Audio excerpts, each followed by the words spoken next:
Good afternoon, everyone. Welcome to the joint press conference between Singapore and the United States of America. May I now welcome the Vice President of the United States of America and Prime Minister of Singapore. Prime Minister of Singapore, Mr. Lee, will now address us. Prime Minister, please. Vice President Kamala Harris, ladies and gentlemen, good afternoon to all of you. I welcome Vice President Harris to Singapore. We had an excellent discussion this morning and reaffirmed the robust and enduring partnership between Singapore and the United States. I also expressed our appreciation for the US's active role in the Asia-Pacific and especially in Southeast Asia, and our shared support for a stable, rules-based order in the region based on international law, where all countries can both cooperate and compete peacefully with one another and prosper together. The Vice President's visit follows Secretary of Defense Lloyd Austin's visit here just a month ago. It emphasizes the US administration's commitment to this region and shows that the US has both strategic and economic stakes in Southeast Asia. We value the US renewing its ties with friends and partners here, and especially with Singapore. Economic cooperation between the US and Singapore is dynamic and flourishing. Our FTA with the US, signed in 2004, was the US's first with an Asian country. Since then, our bilateral trade, which is well-balanced and mutually beneficial, has more than doubled. And Singapore is also the second largest Asian investor in the United States, with direct investment stock of $65 billion US. Our investments in the US, together with American exports to Singapore, support over 250,000 American jobs. Today, Singapore is home to nearly 5,500 US companies. The US is Singapore's largest foreign direct investor, and the FDI stock of the US in Singapore is $315 billion US. It's more than US investments in China, India, and South Korea combined. On security and defense, the US has played an important and constructive role in the region for over 70 years. Singapore is a major security cooperation partner of the US, and we have consistently supported a strong US presence in the region through our words and actions. Our two countries cooperate well on transnational issues, including terrorism, cybersecurity, and counter-proliferation. Our security, intelligence, and law enforcement agencies hold regular dialogues.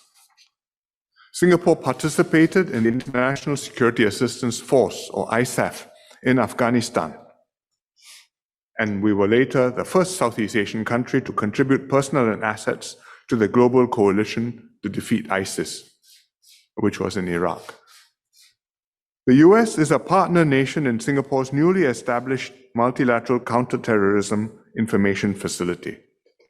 We discussed these issues with Vice President Harris, and on Afghanistan specifically, I mentioned to Vice President that we knew that the US was conducting an evacuation operation of refugees from Afghanistan, and Singapore would like to offer to the US the use of the RSAF's, Republic of Singapore Air Forces, Airbus 330 multi-role tanker and transporter aircraft in order to help with the airlift. Our defense cooperation goes back many decades. Singapore has one of the largest foreign training presences in the US.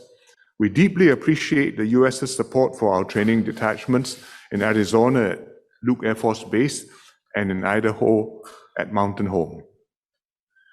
2 years ago, we renewed the 1990 Memorandum of Understanding, which provides the US military with access to Singapore's air and naval bases.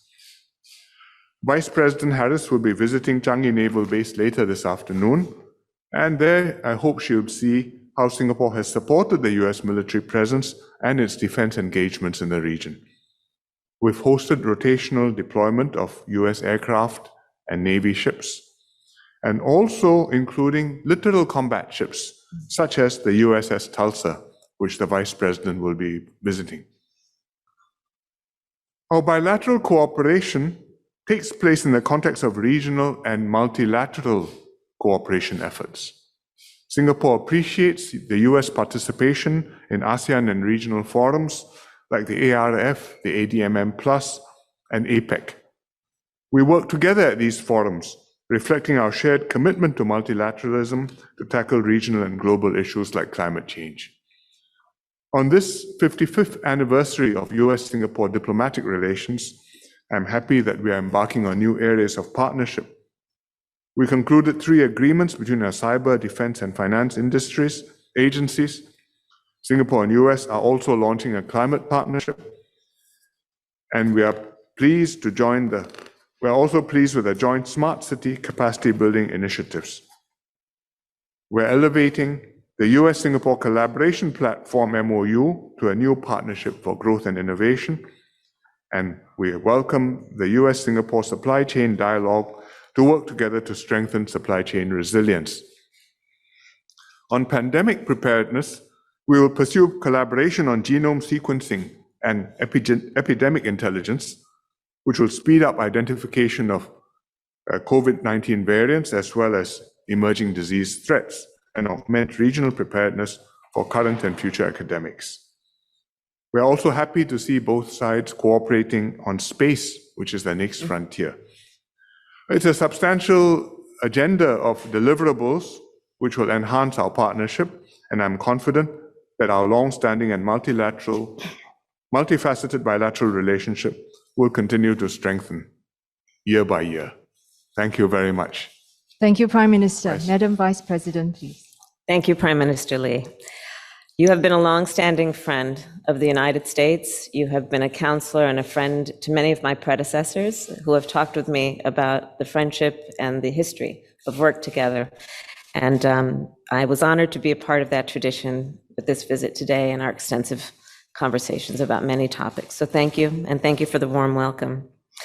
And I am here because the United States has a long-standing and enduring relationship with Singapore in the context of Southeast Asia, and in the context of the United States being a member of the Indo-Pacific region, and we take that membership seriously. It is a partnership that we have with Singapore and Southeast Asia that relies on the priorities of the United States that are both priorities that relate to our security as well as our economic well-being. And increasingly, certainly the pandemic has highlighted the importance of working together as partners on the issue of global health. The conversation that we had today was also in many ways defined by what I think we all understand to be a new era that we're embarking on. A new era is defined by many of the issues that I mentioned, the issue of pandemic and global health, the issue of the climate crisis, which we spoke extensively about, the issue of cybersecurity. And on these issues, as well as the traditional issues that we have partnered with Singapore on, we are looking forward to strengthening this relationship and our collaboration and partnership. And today, we are in Singapore to stress and reaffirm our enduring relationship to this country and in this region, and to reinforce a shared vision of a free and open Indo-Pacific region, and to reaffirm our mutual interests in peace and stability in Southeast Asia. Prime Minister Lee and I had a productive conversation on how our two nations can partner together to fulfill this vision. In that context, Prime Minister, I thank you for the very generous offer that you've made to assist the United States in our evacuations from Afghanistan, and we look forward to following up on that discussion. On the issues that we discussed, I'll start with the issue of global health, because it is one of the dominant issues that is impacting all nations. And on that issue, we discussed the importance of working together to end this pandemic, but also to prevent future pandemics. Singapore's approach to managing the pandemic has been commendable, but we all must do more to not only end the current pandemic, but to invest in what we know will be more. From day one, President Biden has been clear about the importance of vaccinating people in the United States against COVID-19, and our commitment to being an arsenal of vaccines for the world. That is why we have provided millions of vaccine doses to countries within Southeast Asia. And Singapore has been very generous in the way that it has contributed to the work that needs to be done in this region and around the world. As the Delta variant threatens communities, the Prime Minister and I discussed how the United States and Singapore can partner to increase the capacity of Southeast Asia to identify new COVID variants and boost regional preparedness. Secondly, we discussed our partnership's importance to the prosperity of our two countries and the broader region. This pandemic has had a profound impact on economies and a profound impact on families and workers, and has exposed what many knew before, but have been highlighted through the pandemic, which is the vulnerability of our supply chains. In America, we all remember the early days of the pandemic when folks couldn't figure out where they could get a mask, where they could get PPEs. And that was because of the shortage of basic goods around the globe. Supply chains, without any question, are critical to ensuring that businesses can source the materials they need and get products to market and enable people to buy these products. For example, semiconductor chips. They power everything from smartphones to laptops to cars. And if we're not producing enough semiconductors as a world, as a globe, our automobile factories in the United States will be impacted as they've been.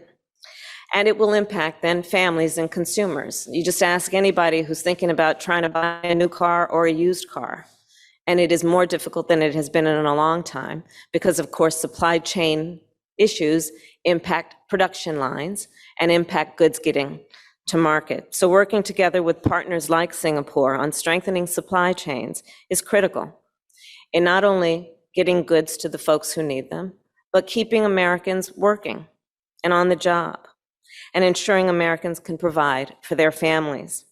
So that is why tomorrow I will be meeting with key business leaders here in Singapore to discuss what more we can do together in this region of the world with private and public sectors, including our own in the United States, to shore up supply lines and supply chains. And that is why the Prime Minister and I agreed to launch a dialogue on how our two countries can better work together to strengthen supply chain resiliency in this region. Third, on the issue of security, a long-standing source and reason for the priority that our two countries have placed in our partnership. I reaffirmed in our meeting the United States' commitment to working with our allies and partners around the Indo-Pacific to uphold the rules-based international order and freedom of navigation, including in the South China Sea. Later today, as the Prime Minister mentioned, I will visit the United States naval ship docked in Shanghai Naval Base, a clear symbol of the strong security cooperation between our two countries and a symbol of America's commitment to regional security. The Prime Minister and I also agreed that the United States and Singapore must expand cyber security cooperation to address growing threats and to protect our countries from cyber attacks, for example, on financial institutions and on our defense establishments. Turning to the issue of values, the United States is deeply committed to advancing respect for human rights at home and abroad. In our meeting today, the Prime Minister and I discussed the crisis in Burma and the role the international community must play in helping the people of Burma restore democracy to their country. And lastly, during our meeting, we spoke about the need to coordinate our efforts to address climate and the climate crisis. I no longer call it climate change, Prime Minister, climate crisis, as evidenced by the UN report that recently came out. As two of the world's leaders in the financial sector, the United States and Singapore can work together on sustainable finance in this regard. And that is why today our countries are launching a new climate partnership to create standards for sustainable financing, to address financial sector climate risk, and to mobilize private capital for climate mitigation and adaptation. So those are just some of the areas we touched upon today, reflective of the breadth and the depth of the partnership between the United States and Singapore. And as I said at the beginning of my remarks, our administration is committed to enduring engagement in Singapore into Southeast Asia and the Indo-Pacific. And I look forward, Prime Minister, for continuing and strengthening our relationship for years to come. And thank you again. Thank you. Thank you, Madam Vice President. We'll now proceed to the Q&A. May I first invite the Singapore journalist, Ms. Dawn Tan from National Broadcaster Media Corp. Dawn, please. Dawn Tan, CNA Media Corp. Good afternoon, Prime Minister and Madam Vice President. And may I, on behalf of all Singaporeans, also welcome you to our home here in Singapore. Thank you, Prime Minister, as well for that update on Singapore-US bilateral relations and for the constructive role that the United States continues to play in this region. Permit me to begin by asking both of you a question. Prime Minister, as we speak, a complex operation continues in Afghanistan as the US stands by its commitments there. How will Singapore, as an important bilateral partner, work with the United States as it completes its mission in Afghanistan? And Madam Vice President, what's your message to America's partners about US commitment to its longtime allies in light of this issue? I'll go first. Well, countries all over the region, and I'm sure all over the world, are watching developments in Afghanistan very closely. Foremost in everybody's minds is the safety and security of the civilians, and I hope all sides will work to ensure this. Singapore is not unfamiliar with the challenges. The SAF, the Singapore Armed Forces, deployed personnel to Afghanistan in support of ISAF, the International Security Assistance Force. We also sent provincial reconstruction teams to support the Afghan people in their reconstruction of the country. We did so because Afghanistan was a key battlefront in the global fight against extremist terrorism. Extremist ideas and capabilities were exported from there all over our region, and they pose a security threat to Singapore too. The Jamaah Islamiyah group, for example, had direct links to Al-Qaeda in Afghanistan. The Biden administration inherited an extremely difficult situation. The US had invested considerable blood and treasure in Afghanistan, but it was an intractable task given the complex history, geography, and tribal rivalries of the place. Successive US presidents have declared their resolve to withdraw from Afghanistan. So I told the Vice President that we understand President Biden's reasons for his decision. The US intervention has stopped terrorist groups from using Afghanistan as a safe base for 20 years. For this, Singapore is grateful. We hope Afghanistan does not become an epicenter for terrorism again. And post-Afghanistan in the longer term, what matters is how the US repositions itself in the Asia-Pacific, engages the broader region, and continues the fight against terrorism, because that will determine the perceptions of the countries of the US global priorities and of its strategic intentions. And specifically on the current withdrawal evacuation operation, as I mentioned just now, Singapore would be happy to offer our Air Force Airbus A330 to assist in the evacuation operation. Therefore, I welcome the Vice President's visit here, as well as her reassurances on American intentions in the region and in the world. Thank you, Prime Minister. And that is exactly the point. The reason I am here is because the United States is a global leader, and we take that role seriously, understanding that we have many interests and priorities around the world. I am here in Singapore as a reaffirmation of our commitment to our membership in the Indo-Pacific region, our partnership, longstanding partnerships with Southeast Asia, and a longstanding relationship with Singapore as it relates to our issues and our mutual issues on security and economic strength and development, and now increasingly global health. So this visit, combined with the agreements we have made and the work we continue to do as a nation to reinforce our commitment to these relationships, speak, I believe, volumes in terms of the integrity of the relationships that the United States has around the world on many issues, based on our shared priorities and our shared vision of not only the challenges we face, but the future and the potential, based on the opportunities that this moment also presents. Thank you, Madam Vice President. Over Thank you. Thank you. Our first question will come from American journalist Nandita Bose from Reuters. Nandita? Thank you, Simone. Madam Vice President,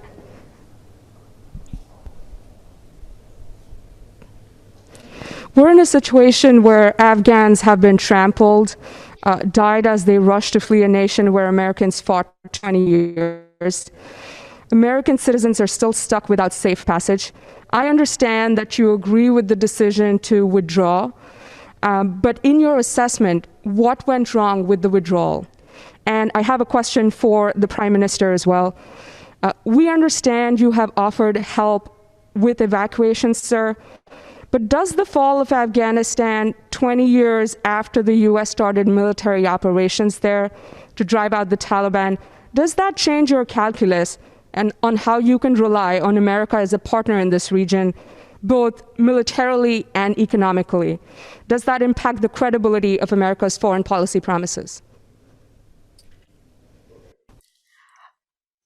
So I understand and appreciate why you asked the question, and I think there's going to be plenty of time to analyze what has happened and what has taken place in the context of the withdrawal from Afghanistan. But right now, we are singularly focused on evacuating American citizens, Afghans who worked with us, and Afghans who are vulnerable, including women and children. And that is our singular focus at this time, understanding that we have a priority in making sure that the people that in particular helped America achieve its responsibilities in terms of our priorities and the reason we went to Afghanistan in the first place, that we have a responsibility and we feel a deep commitment to making sure that folks who helped us are safe. But there's no question that what many of us have seen on television, as the president has said, I mean, the president has, I think, shown great emotion in expressing sadness about some of the images we have seen. But we cannot be in any way distracted in any way from what must be our primary mission right now, which is evacuating people from that region who deserve to be evacuated. I think I already addressed the point you raised in my earlier remarks, because we are watching what's happening in Afghanistan on the TV screens today, but what will influence perceptions of US resolve and commitment to the region will be what the US does going forward, how it repositions itself in the region, how it engages its broad range of friends and partners and allies in the region, and how it continues the fight against terrorism. Countries make calculations and take positions, and they have to make recalculations and adjust their positions from time to time. Sometimes it can be done smoothly, sometimes there are hiccups, sometimes there's things go awry and take time to put right. But countries remain with long-term interests, with long-term partners, and is the mark of a country which can succeed that it takes these interests and partners seriously and in a dispassionate way and maintains them over the long term. And the US has been in the region since the war, which is more than 70 years ago. There have been ups and downs, there have been difficult moments. There have also been, over decades, dramatic transformations in Asia, wrought by the benign and constructive influence of the United States as a regional guarantor of security and supporter of prosperity. And Singapore hopes and works on the basis that the US will continue to play that role and continue to engage the region for many more years to come. Thank you, Nandita. The U.S. delegation's next question will come from American journalist Zolan Kano-Youngs of the New York Times. Zolan? Yes, thank you so much for taking my question here. Madam Vice President, a quick follow-up to my colleague's question. I understand what the focus is now, but given that the reality is that there are thousands of allies as well as American citizens that are still stuck in limbo, are you satisfied with the operational steps that were taken in this decision? Not the decision itself, but the operational steps that were taken. Does it meet your standard? Secondly, China is already trying to use the situation in Afghanistan to drive a wedge between the U.S. and its allies, telling those in the South China Sea region that the U.S. cannot be counted on as a reliable long-term partner. Are you at all concerned the damage has already been done to U.S. credibility worldwide? And how does the U.S. and specifically the administration repair it? And then for Prime Minister Lee, your country's travel restrictions are a major strain on American businesses worldwide. Since Singapore has said that it wants to expand quarantine-free travel, what are the specific conditions it would take to get a quarantine-free arrangement in the U.S. and high vaccination countries like it? Thank you. So I'll repeat what I said, which is that there's no question there will be and should be a robust analysis of what has happened. But right now, there is no question that our focus has to be on evacuating American citizens, Afghans who worked with us, and vulnerable Afghans, including women and children. That has to be our primary focus and where we are placing our attention on the issue of Afghanistan. And to that end, we have seen a successful drawdown of the embassy, and thankfully, without any American casualties. We have seen thousands of people who have been evacuated from the airport in Afghanistan, where the United States military, doing very hard and difficult work, were able to contain that airport so that we could successfully evacuate the people who have been evacuated so far. So as the president has said, listen, this is a difficult mission. There's no question about that. But our focus has to be on the task at hand. As it relates to America's relationship around the world, I am standing here in Singapore because of our commitment to a long-standing relationship, which is an enduring relationship with the Indo-Pacific region, with Southeast Asian countries, and in particular, with Singapore.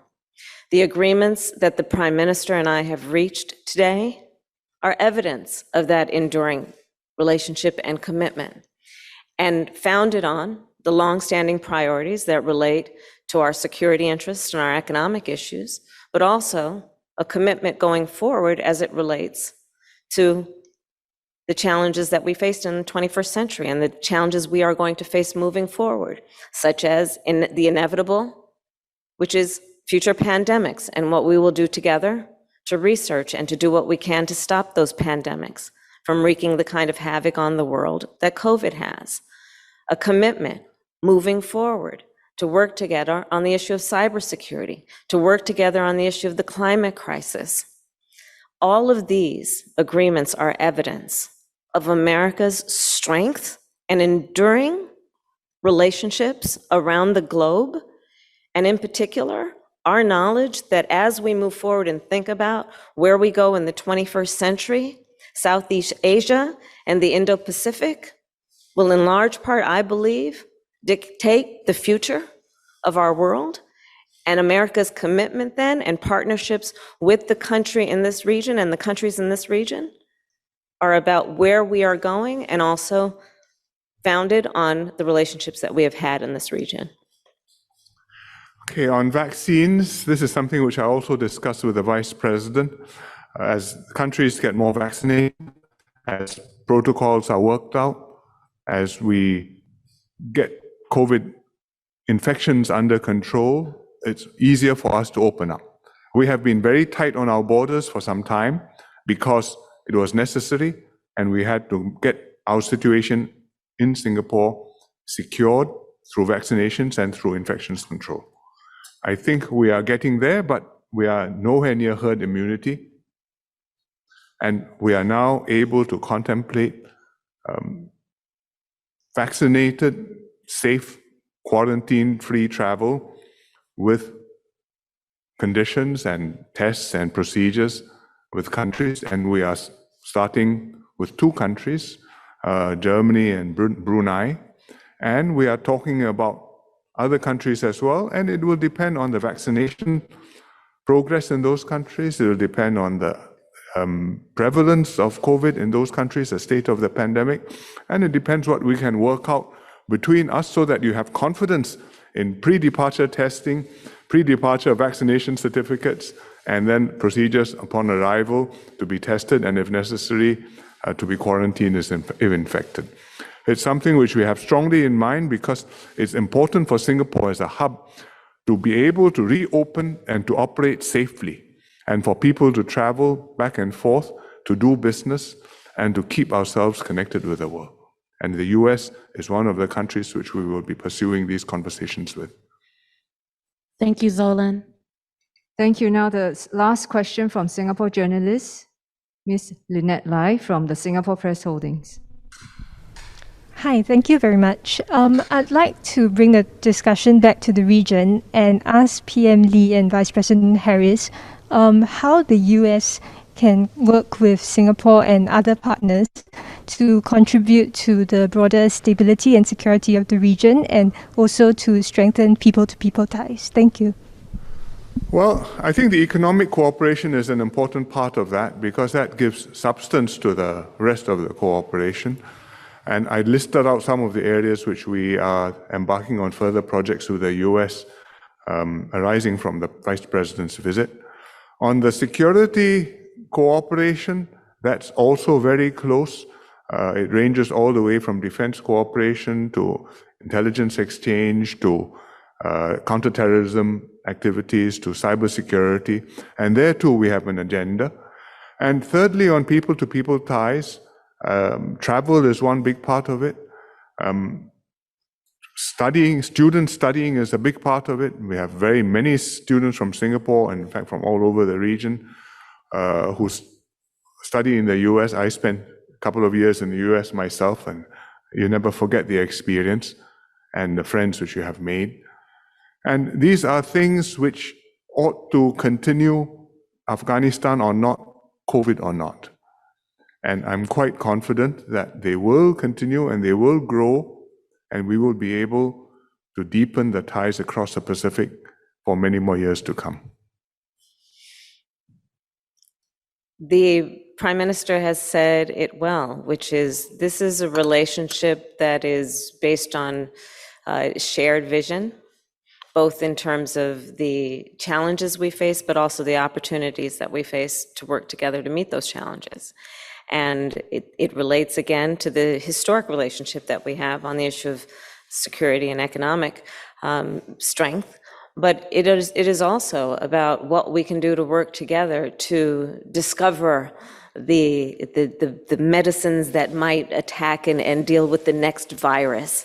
It is about the future in terms of our mutual commitment, curiosity and interest in what we can do in space. It is about what we have in terms of shared values for the need for universal norms on the issue of cybersecurity. It is about the interest that we have in being a global partner on the issue of vaccines, for example, and our shared commitment, understanding that when we have the resources, that we will share them with the world.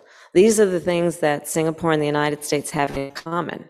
And with that common purpose and with a similar approach to our responsibility for our own citizens and our responsibility as a global citizen, I believe that with this commitment, as evidenced again by this visit today, we will continue to partner in a way that benefits not only Singaporeans and Americans, but the rest of the world. Thank you, Madam Vice President. And with that, I bring the joint press conference now to a close. Thank you, journalists, for joining us and everyone online. Thank you.